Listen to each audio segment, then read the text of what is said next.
Un jarama. Bienvenido en este canal Aprender Fula o Pular.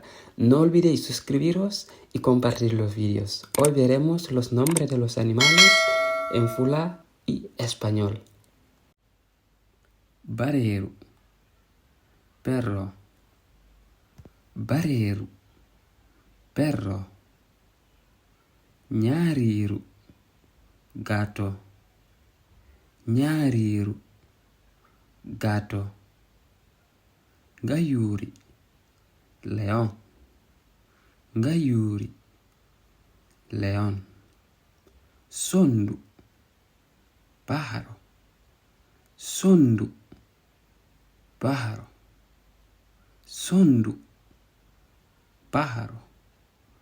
Puchu, caballo. Puchu, caballo. Puchu, caballo.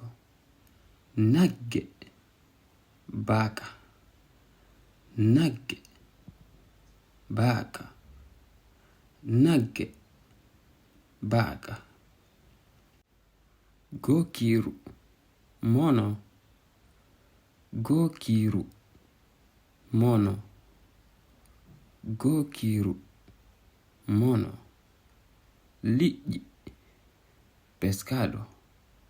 Liƴƴi, pescado. Liƴƴi, pescado. Mbabba, burro. Mbabba, burro. Mbabba, burro. Kumbaru, cerdo.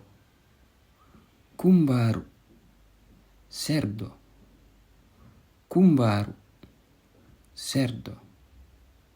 Bonoru, lobo. Bonoru, lobo. Bonoru, lobo.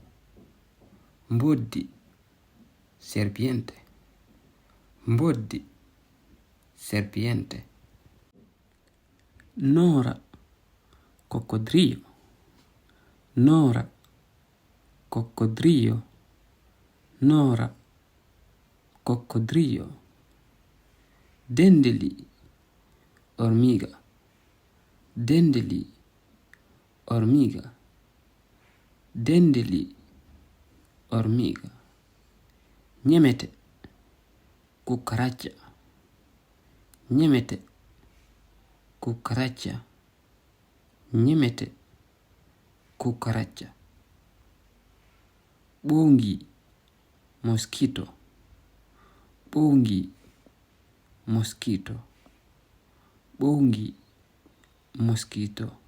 O también sonsoli, mosquito. Sonsoli, mosquito. Sonsoli, mosquito. Gertugal, galo. Gertugal, galo. Gertugal, galo. Ndomru,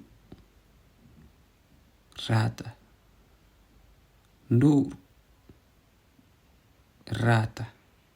Ndowru, rata.